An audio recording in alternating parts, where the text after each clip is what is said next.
구약성경 다니엘서 2장 17절에서 23절까지 함께 합독하겠습니다. 시작. 이에 다니엘이 자기 집으로 돌아가서 그 친구 하나냐와 미사엘과 아사랴에게 그 일을 알리고 하늘에 계신 하나님이 이 엄밀한 일에 대하여 불쌍히 여기사 다니엘과 친구들이 바벨론의 다른 지혜자들과 함께 죽임을 당하지 않게 하시기를 그들로 하여금 구하게 하니라. 이에 이 은밀한 것이 밤에 환상으로 다니엘에게 나타나 보임에 다니엘이 하늘에 계신 하나님을 찬송하니라. 다니엘이 말하여 이르되 영원부터 영원까지 하나님의 이름을 찬송할 것은 지혜와 능력이 그에게 있음이로다.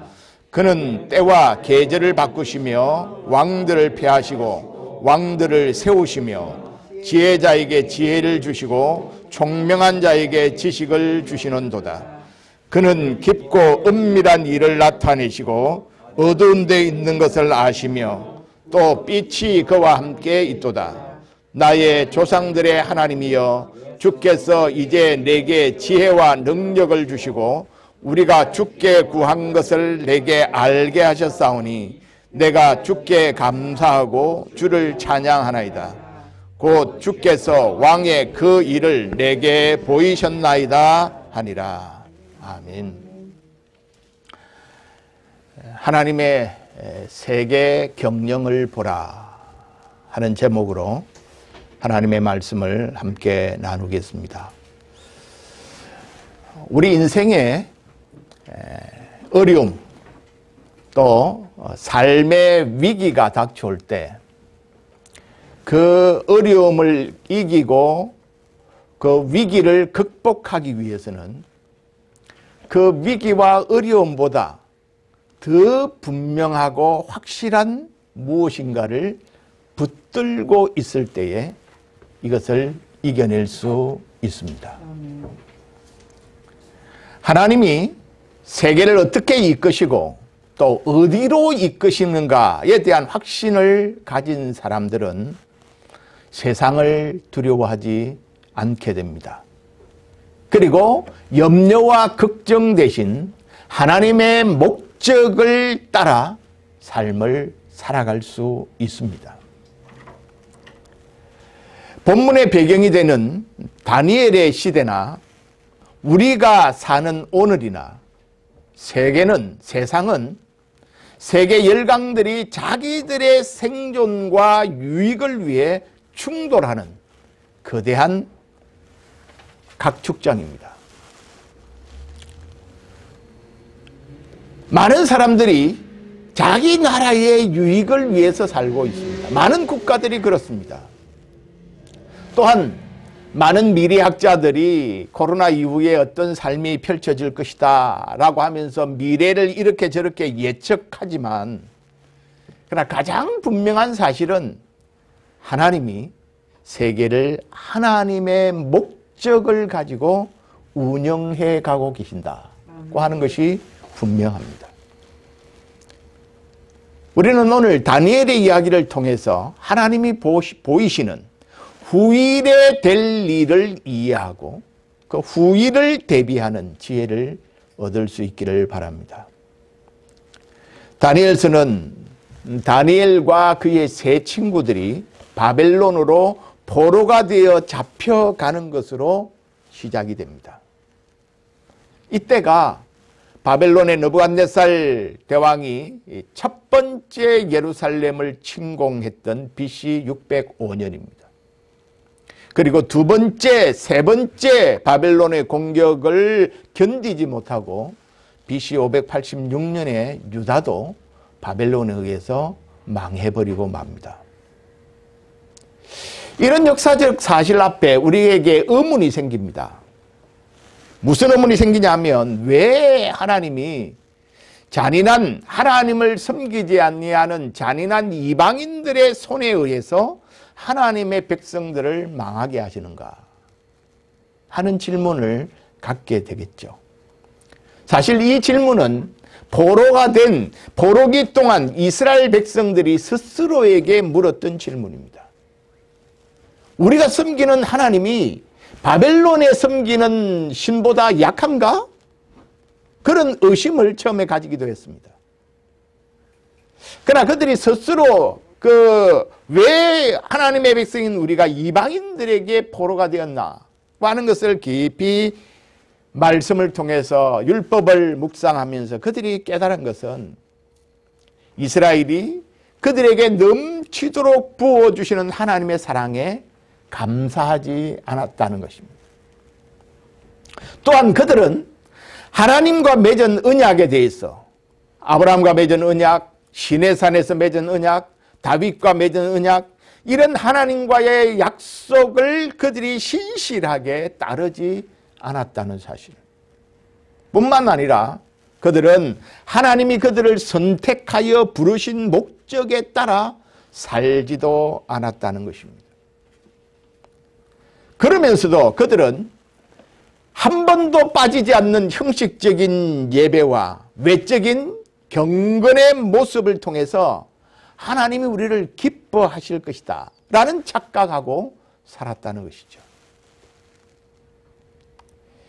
여러분, 이런 상황에서 하나님은 오랜 세월 동안 선지자들을 통해서 아수르나 바벨론이 이스라엘과 유다를 징계하는 도구로 사용될 것이다 하는 것을 여러 선지자들을 통해서 예고했습니다. 그 예고와 경고에도 불구하고 이스라엘 백성들이 따르지 않고 회개하지 않음으로 말미암아 아수르와 바벨론은 하나님의 목적에서 이탈한 자기 백성들을 벌주시는 하나님의 진노의 막대기였습니다.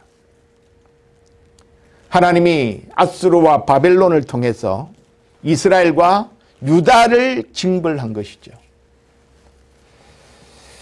하나님께서 아수르와 바벨론을 하나님의 백성들을 심판하는 도구로 사용하기는 했지만 이 아수르와 바벨론 또한 그들의 죄악으로 인하여 하나님의 심판을 피할 수는 없습니다. 이 역사적인 사실을 통해서 하나님께서 계속해서 우리에게 말씀해 주고 있는 것은 온 세계가 하나님의 통치와 다스림 아래에 있다는 것을 계속해서 보여주고 있습니다. 하나님의 백성이 이방인의 포로가 되었다는 것은 하나님이 자기 백성이 하나님의 목적을 따라 살지 않음에 대한 하나님의 징계였습니다. 하나님은 전에도 계셨고 지금도 계시고 장차 오실 분이십니다. 그분이 세계를 경영하시고 역사를 주관하십니다. 다니엘서는 이스라엘 백성들의 실패, 유다 백성들의 실패를 전제하고 있습니다. 그들이 목적을 따라 살지 못했습니다. 그들이 하나님과 맺었던 언약을 지키지 못했습니다. 그래서 선택받은 하나님의 백성이 실패했음에도 불구하고 하나님의 목적은 실패 없이 진행되어 간다는 것을 잘 보여줍니다. 하나님이 자기 백성들을 징계하시지만 그러나 하나님이 자기 백성들을 향한 그 징계는 자기 백성을 버리신 것이 결코 아닙니다. 하나님은 징계 가운데서도 믿음의 지조를 지키기 위하여 결단한 이들을 다니엘서 1장에 나타난 다니엘과 그 세 친구들을 예루살렘 성이 아니라 포로로 잡혀간 바벨론의 왕궁에서도 하나님이 그들을 특별하게 보호하시고 있는 것을 우리에게 보여주고 있습니다. 그러므로 하나님의 백성들의 삶의 특징은 그들이 어디에 있든지 그들이 무엇을 하며 살든지 그들은 거룩하게 구별된 삶을 사는 것. 이것이 하나님의 백성된 하나님의 백성의 특징입니다. 이제 역사에 중요한 사건이 일어납니다. 2장에서 세계를 통치했던, 그 당시에 세계를 정복했던, 중동을 정복했던 성경의 배경이 되어지는 지역을 지배했던 느부갓네살 왕이, 바벨론의 느부갓네살 왕이 꿈을 꾸는 것으로 시작이 됩니다. 무엇인가 특별한 계시를 알려주는 꿈인 것만은 분명한데 그 의미를 도저히 짐작조차 할 수가 없었습니다. 그래서 왕은 꿈 때문에 마음이 번민하여서 도통 잠을 이루지 못합니다.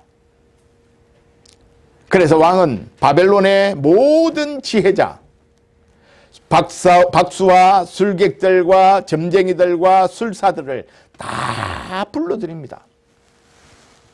그래서 그들에게 꿈을 해석하라고 명령하죠.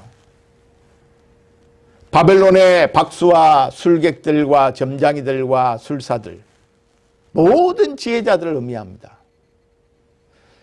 그들이 왕에게 말합니다. 왕이여, 우리에게 꿈을 들려주십시오. 그러면 해석해 드리겠습니다. 라고 말하지만 왕은 꿈을 알려주지 않고 해석하라고 재촉합니다.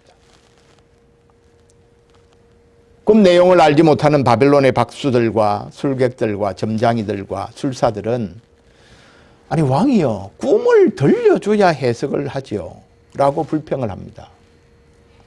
하지만 왕은 꿈을 해석하지 못하는 그들을 모두 죽이라고 명령합니다. 어떻게 보면 굉장히 불합리한 일을 하는 것이죠. 그런데 여기 이런 왕이 불합리할 정도의 명령을 하는 것으로 보아서 이 느부갓네살이 생각할 때 이 꿈은, 자기가 꾼 꿈은 보통 꿈이 아니라는 것을 알고 있습니다. 그래서 이것은 분명히 이 제국의 미래를 알려주는 특별한 꿈이라는 사실을 직감한 것이죠. 그래서 그 꿈 내용을 알려주지 않습니다. 그러면서 해석하라고 말합니다.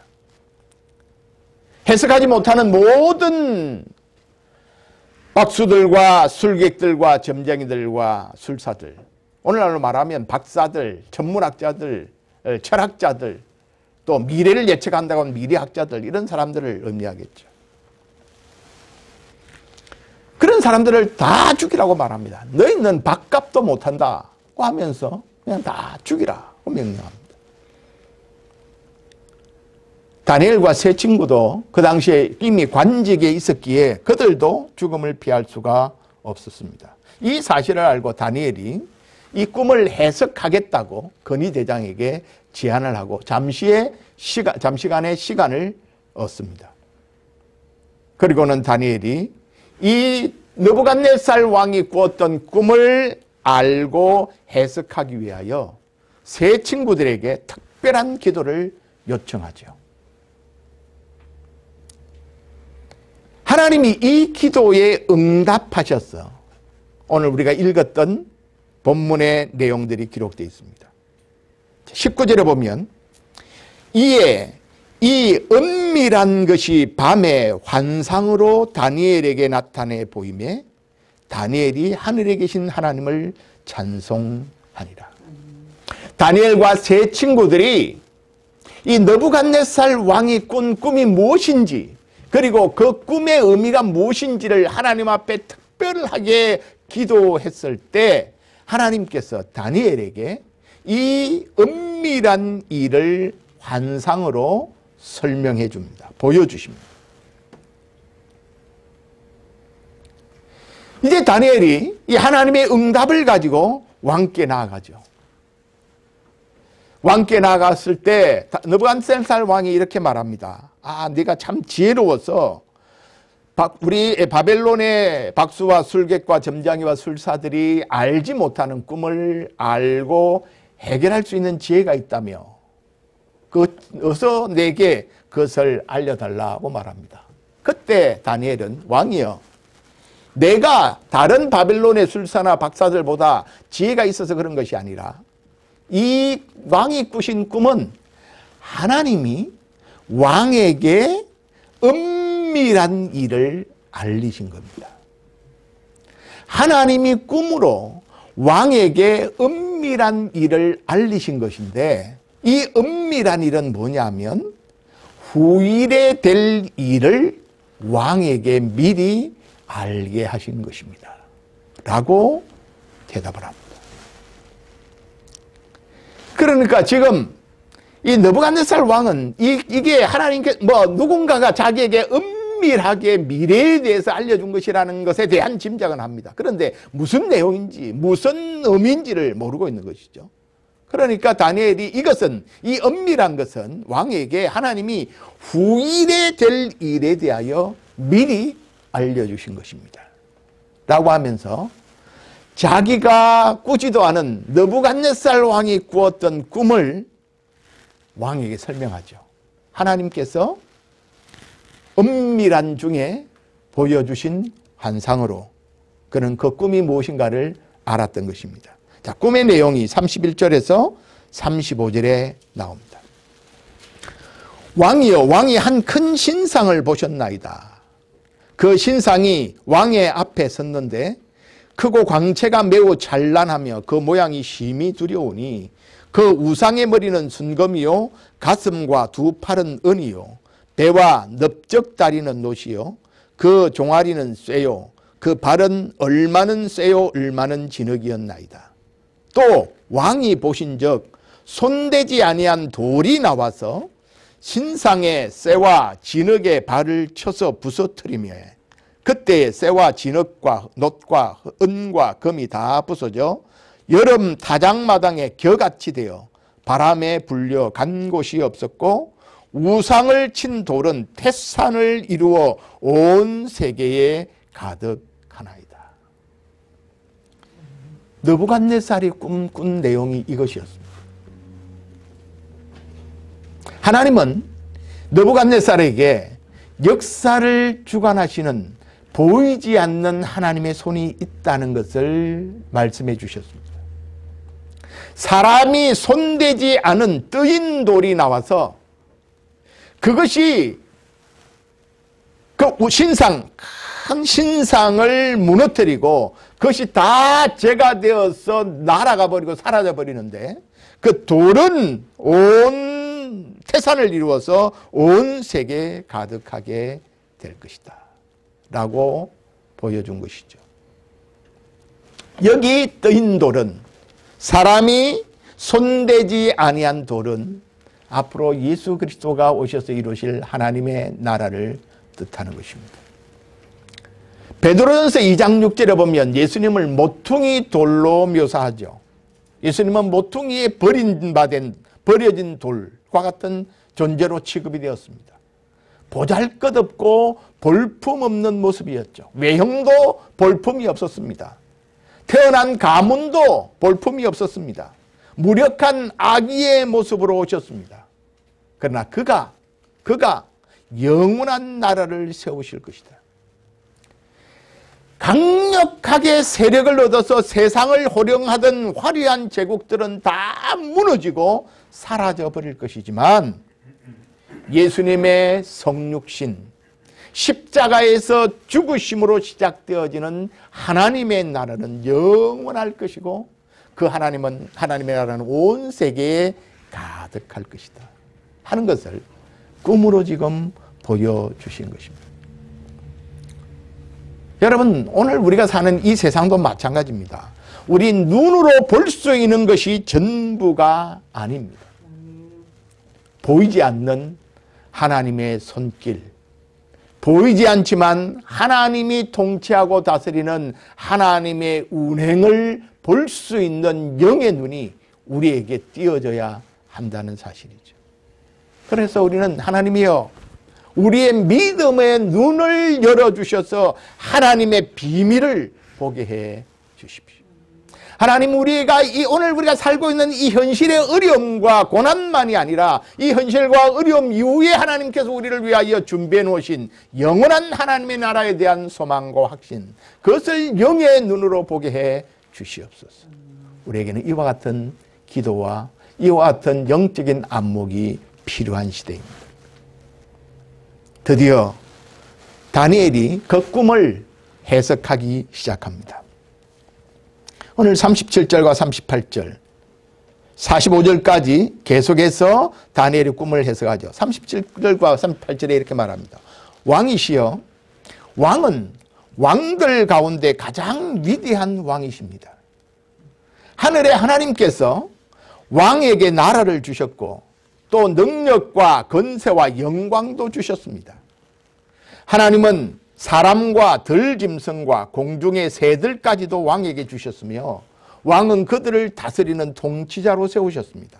금으로 된 머리가 바로 왕이십니다. 라고 말합니다.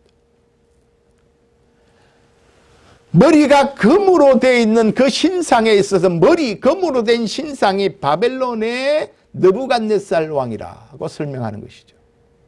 그리고 39절 상반절에 왕을 뒤를 이어 다른 나라가 일어나지만 왕의 나라만큼 크지는 못할 것입니다. 이것이 가슴과 두 팔은 은으로 되어 있는 바벨론을 이어서 등장하게 될 메대와 파사 제국을 말씀하는 것이죠. 그리고 39절 하반절에 그 다음에 노스로 된 세 번째 나라가 온 땅을 다스릴 것입니다. 꿈에서 본 배와 넓적다리는 노스로 되었다. 이것은 파사를 멸망하고 일어나는 헬라, 알렉산더가 이끄는 헬라 제국을 의미합니다. 그리고 40절에서 43절에는 네 번째 나라는 쇠처럼 강할 것입니다. 종아리는 쇠요, 발은 쇠와 진흙으로 만들어졌는데 이 나라가 로마 제국을 뜻합니다.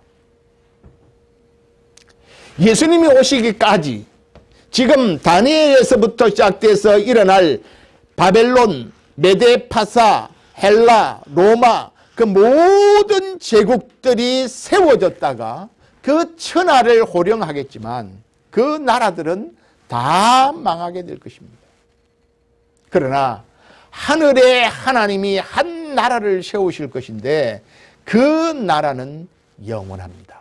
라고 45절에 말합니다. 아무도 떠내지 않은 돌이 산에서 날아와 쇠와 노쇠와 진흙과 은과 금을 부수는 것을 보셨는데 이것은 위대하신 하나님이 장차 일어날 일을 왕에게 보여주신 것입니다. 이 꿈은 확실하며 그 꿈풀이도 틀림이 없습니다. 라고 다니엘이 설명합니다. 자, 여러분, 다니엘이 해석한 느부갓네살 왕이 꾼 꿈의 결론은 무엇입니까? 뭐가 결론입니까? 그렇습니다. 세상의 권력은 그가 일시적으로 아무리 온 세상을 다스리는 것 같고 강대한 것 같고 대단한 것 같아도 결국 세상의 권력은 무너지고 말지만 하나님의 영원한 나라는 세워지고 온 세상을 다스릴 것이다. 그 하는 것이 이 느부갓네살 왕에게 준 하나님의 계시였습니다. 자, 여러분, 이 느부갓네살 왕이 이 꿈의 내용을 제대로 이해를 했습니까? 여러분, 느부갓네살 왕이 꿈을 제대로 이해를 했을까요? 못했을까요? 못했을 것 같습니까? 왜 못했을 것 같습니까? 그 다음 장면을 우리가 보면 알 수가 있습니다. 자, 3장에 어떤 일이 일어납니까? 3장에 느부갓네살 왕의 태도를 보십시오. 무슨 일을 하고 있습니까? 자신을 위해서 금신상을 만들고 모든 제국의 백성들이 그 신상 앞에 절하도록 합니다. 자, 이것은 무엇을 본 것입니까? 여기에 충돌이 일어나죠. 무슨 충돌이 일어납니까? 유다에서 포로로 잡혀왔던 다니엘의 세 친구들이 여기에 신상에 절하는 것을 거부합니다. 여러분, 바벨론의 왕 꿈 해석 못했다고 모든 신하들을 죽일 수 있는 절대 권력을 가지고 있는 왕입니다. 그 왕의 명령 앞에 나는 하지 못합니다 라고 거부하는 이 다니엘의 세 친구들의 이 태도는 여러분 믿음입니까? 만용입니까? 여러분 여기에 이유가 있어야죠. 여기 다니엘의 세 친구들의 이 태도는 정말 믿음의 반론가 아니면 만용인가? 느부갓네살 왕이 보지 못하고 이 세 친구가 본 것은 무엇인가? 우리가 이것을 잘 기억해야 합니다. 다니엘의 세 친구가 본 것은 무엇입니까? 그것은 결국 2장 19절에 있는 내용입니다. 이에 이 은밀한 것이 밤에 환상으로 다니엘에 나타나 보였다고 말했는데, 다니엘이 그 친구들에게 기도를 요청했고 다니엘에게 환상으로 보여주었을 때 다니엘은 세 친구에게 이 의미를 설명해 줬던 것이 틀림이 없습니다. 그리고 느부갓네살 왕도 다니엘을 통해서 이 꿈에 대한 해석을 분명히 들었습니다. 그런데 3장의 내용을 봤을 때 이 느부갓네살 왕의 태도는 듣고도 이 꿈의 의미를 정확히 깨닫지 못했다는 것을 보여줍니다. 왜 그랬을까요?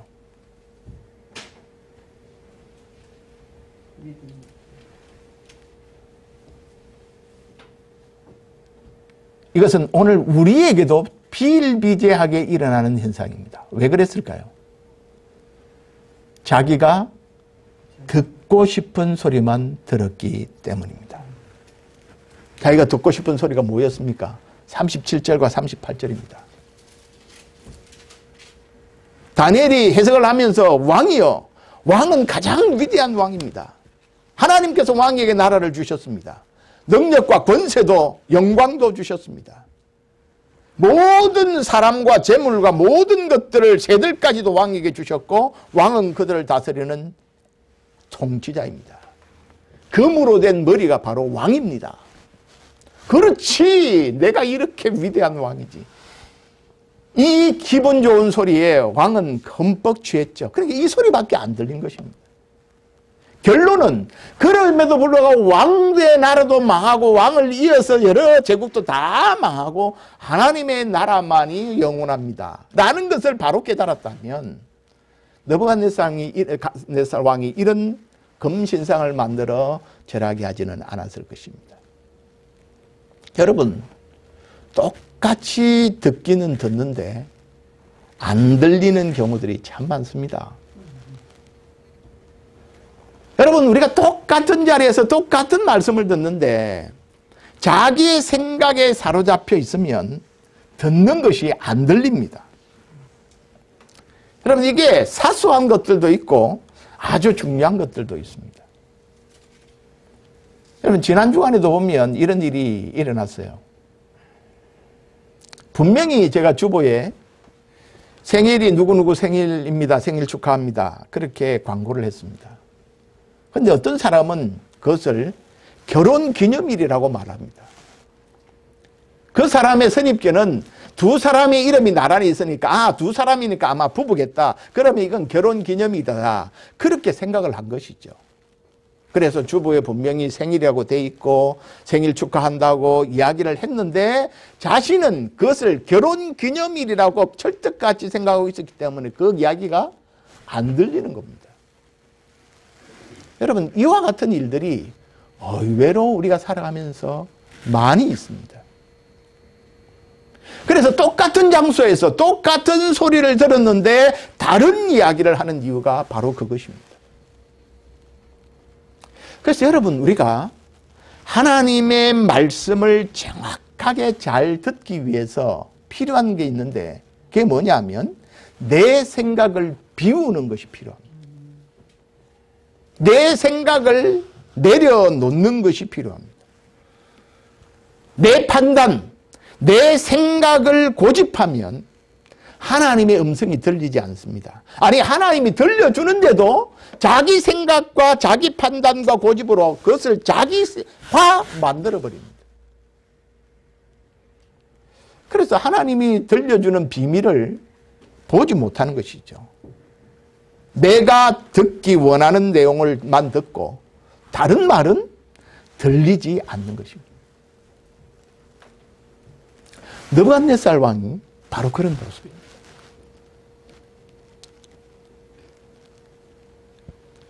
하나님은 다니엘에게 하나님 나라의 환상을 보여주었고 다니엘의 세 친구들에게도 이야기했고 느부갓네살 왕에게도 이야기했습니다. 그런데 한 사람은 자기의 신상을 만들어 모든 백성들에게 그 신상에 절하라고 하는 행동을 했고 다른 한편의 사람들은 그 신상에 절할 수 없다고 거부하는 그런 행동으로 나타났습니다. 똑같은 일을 본 것입니다.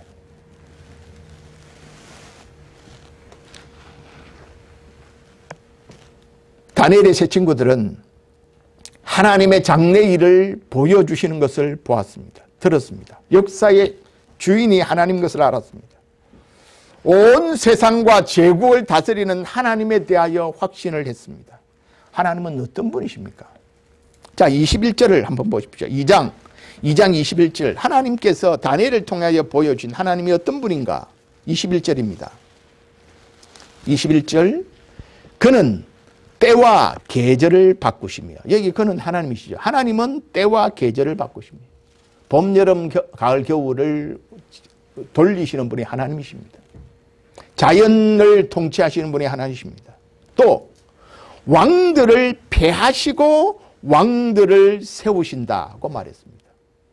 제국을 일으키시고 제국을 망하게 하시는 분도 하나님이시고 위대한 왕들이 일어나게 하시는 것도 정복자가 일어나는 것도 죽는 것도 하나님이 하시는 일입니다. 지혜자에게 지혜를 주시고 총명한 자에게 지식을 주시는 분도 하나님이십니다. 22절에 그는 깊고 은밀한 일을 나타내시고 어두운 데에 있는 것을 아시며 빛이 그와 함께 있도다. 모든 역사를 통치하시고 다스리고 주관하시고 모르시는 것이 없는, 감출 것이 없는 그분이 다니엘의 하나님이시고 그 하나님을 발견하고 난 다음에 이 세상을 호령하고 통치하던 제국들은 다 무너진다는 사실을 깨달았던 그 친구들은 바벨론 제국도, 느부갓네살도, 페르시아 제국도, 고레스도, 헬라 제국도, 알렉산더도, 로마 제국도, 네로도 다 망하고 죽고 쇠한다. 오직 하나님의 나라만이 영원하다. 역사를 주관하시고 이 세상을 통치하시는 진정한 왕은 제국의 왕이 아니고 여호와 하나님이시다. 이 확신을 가진 세 친구들은 느부갓네살 왕의 명령을 따를 수가 없었죠. 그들은 왕이 하나님이 보이신 하나님의 비밀을 따르지 않고 있습니다. 우리는 그 왕의 명령을 따를 수가 없습니다. 라고 말합니다. 자, 3장 17절에서 19절에 이 세 친구들의 고백을 한번 보겠습니다. 자, 3장 17절과 18절, 17절, 18절입니다. 같이 읽읍시다. 시작. 왕이여, 우리가 섬기는 하나님이 계시다면 우리를 맹렬히 타는 불뭇불 가운데서 능히 건져내시겠고 왕의 손에서도 건져내시리이다. 그렇게 하지 아니하실지라도 왕이여, 우리가 왕의 신들을 섬기지도 아니하고 왕이 세우신 금신상에 절하지도 아니할 줄을 아옵소서. 자, 이 세 친구는 하나님이 자기들을 지켜주신다는 확신이 있습니까? 네. 있죠. 그런데 살 것이라고 믿었습니까? 네. 믿기도 했고 안 믿기도 했죠. 살려주실 수도 있습니다. 그러나 살려주지 않을 수도 있습니다. 네. 그러나 살고 죽는 것이 중요한 것이 아닙니다. 이들의 고백은. 그들은 이렇게 말하는 것입니다. 왕이 우리의 생명을 거두어 갈 수는 있습니다. 그러나 우리를 하나님의 통치에서 떠나게 할 수는 없습니다. 이 고백입니다. 예수님이 그런 말씀을 하셨죠. 몸은 죽여도 영혼은 능히 죽이지 못하는 자들을 두려워하지 말고 오직 몸과 영혼을 능히 지옥에 멸할 수 있는 일을 두려워하라.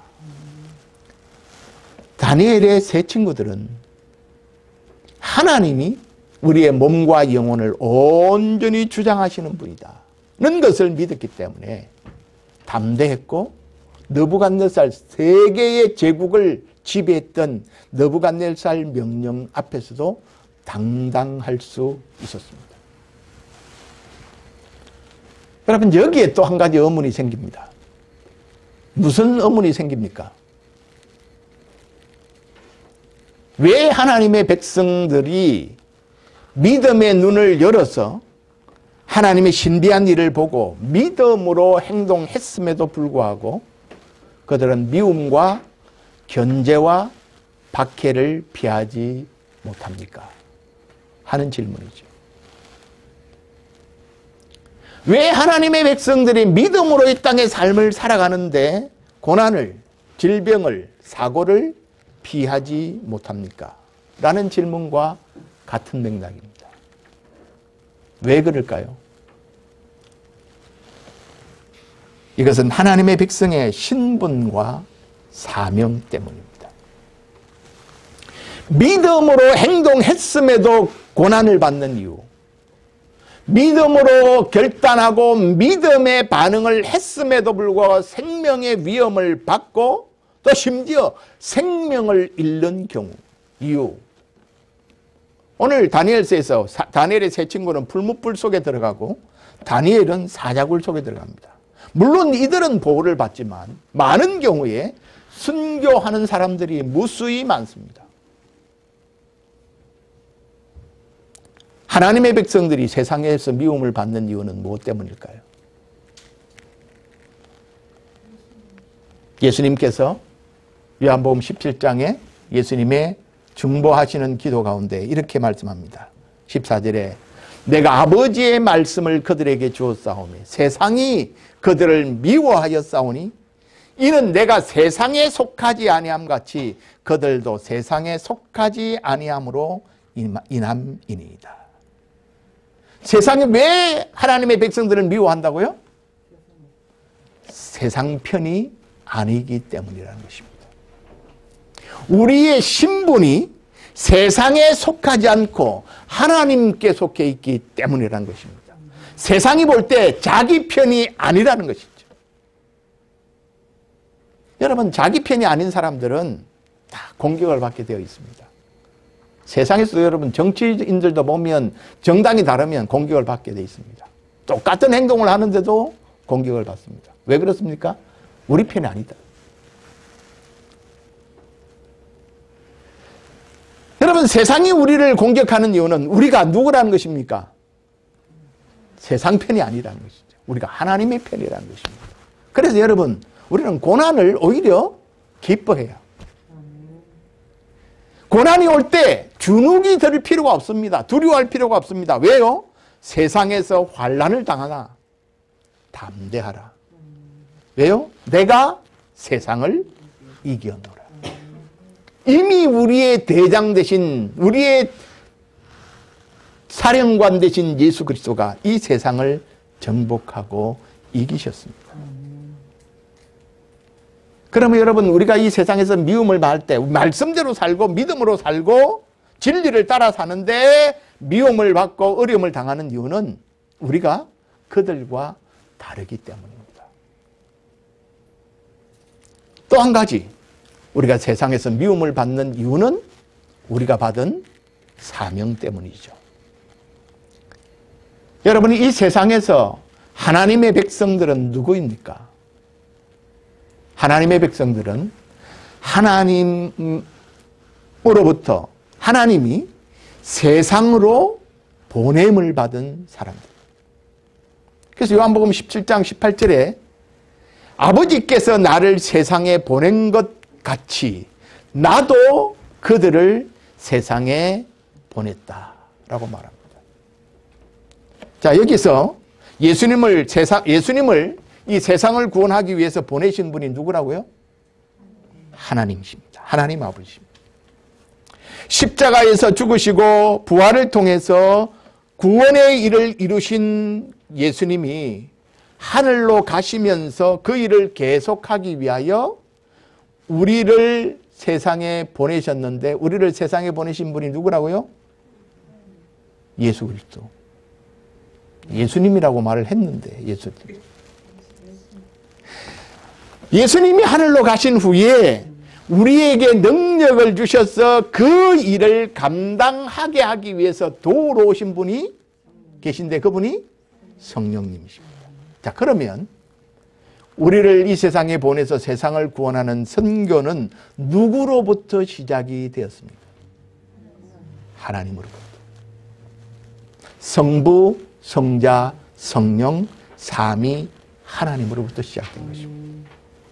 자, 여러분, 하나님이 시작하셨으면 하나님이 그 일을 반드시 이루십니다. 우리는 이것을 확신해야 돼요. 이것은 우리가 하기 위하여 시작한 일이 아닙니다. 교회가 이 일을 해야만 된다고 해서 시작한 일이 아닙니다. 하나님이 우리를 이 세상에 보내셨고, 하나님이 우리를 구원하셨고, 하나님이 우리를 통해서 이 세상을 복주기 위하여 우리에게 사명을 주신 것입니다. 그러므로 우리는, 또 교회는 반드시 이루어질 하나님의 나라의 그 영광스러운 일에 동참하도록 초청을 받은 존재들입니다. 교회의 영광은, 신자의 영광은 바로 여기 있습니다. 하나님이 이루실 일을 위하여 우리가 함께 참여하도록 불러서, 자, 너가 나와 함께 이 일을 하자라고 초대해 준 사실. 여기에 우리의 영광이 있습니다. 우리가 여기에 모여서 하나님을 예배하는 목적은 하나님의 목적과 우리를 보내신 사명을 확인하고, 하나님이 우리를 보내신 자리에서, 그것이 가정이든 일터이든 학교이든 사회이든 국가이든 우리에게 정인의 삶을, 선교적인 삶을 살아내게 하는 것이죠. 여러분, 구원은, 우리가 많은 경우의 구원을 내가 예수 믿어서 천당 가는 티켓을 얻었고, 그래서 어느 날 내가 천당을 가게 될 것이다 라고 하는, 구원을 내가 운 좋게 장차 천당 가는 공짜표를 획득한 것으로 그렇게 좁게 해석하는 경우들이 많습니다. 아닙니다. 구원은 죄로 인해서 파괴되어진 관계의 회복입니다. 하나님과 인간과의 파괴의 관계를 회복하는 것이고, 인간과 인간 사이에 일어났던 많은 갈등과 파괴와 다툼과 전쟁과 어려움들을 해결해 가는 것이고, 인간과 자연 관계 속에서 일어났던 많은 파괴와 오염을 회복시켜 가는 것입니다. 그러므로 우리는 무엇으로부터 구원받았는가 하는 것보다 더 중요한 것은 무엇을 위해 구원받았는가를 이해하는 것이 중요합니다. 우리가 무엇을 위하여 구원받았는가? 구원받은 목적이 무엇인가? 그것을 바로 이해하는 것이 필요합니다. 내가 개인적으로 천당 가는 것, 그것은 지극히 당연한 것이고, 그것만이 아니라 하나님과 사람과 자연, 이 온 하나님의 창조 세계를 죄로 인해서 오염되고 파괴되고 회파된 것들을 다시 회복시키는 그 일에 동참하는 일을 하기 위하여 하나님이 우리를 부르셨다는 사실. 어려움이 찾아올 때, 위기라고 생각될 때 우리는 영원한 하나님의 세계 경영을 생각해야 합니다. 하나님이 반드시 완성할 영원한 하나님의 나라를 바라볼 수 있어야 합니다. 그래야만 우리가 낙심하지 않고 우리가 다시 사명을 붙잡을 수가 있습니다. 다니엘서는 바벨론에서 포로 생활을 하던 이스라엘 백성들 뿐만 아니라 어느 시대를 막론하고 이 세상 권세로부터 압박을 받았던 모든 하나님의 백성들에게 위로와 용기 그리고 담대함을 제공합니다. 우리가 당면하는 상황이 어떠하든지 우리가 하나님 앞에 거룩하고 진실하게 살아가는 자들을 하나님은 어떤 상황에서도 돌보신다는 사실을 보여주고 있습니다. 그러므로 성도는 위기와 고난 속에서도 영원하고 영광스러운 하나님의 나라를 바라볼 수 있어야 합니다. 온 세상을 통치하시는 진정한 왕이 하나님이심을 우리는 굳게 믿고 신뢰해야 합니다. 그리고 하나님의 나라가 예수 그리스도로 말미암아 우리 가운데 임하여졌다는 것을 우리는 믿고 이 소식을 알려야 합니다. 다니엘서는 모든 민족을 구원하시는 하나님의 계획을 드러내고 알리는 역할을 하고 있습니다. 우리는 예수 그리스도가 다시 오시는 그날까지 하나님의 나라가 온 세상을 통치하는 복된 일이 시작되었다는 이 복음을 모든 나라와 백성과 방언에게 전하는 것이 우리의 임무요, 우리의 사명입니다. 우리의 영안이 열려서 우리가 이 비밀을 깨닫고 하나님의 나라를 온 세상에 전하는 일에 쓰임받는 인생이 되기를 주님의 이름으로 축복합니다. 아멘.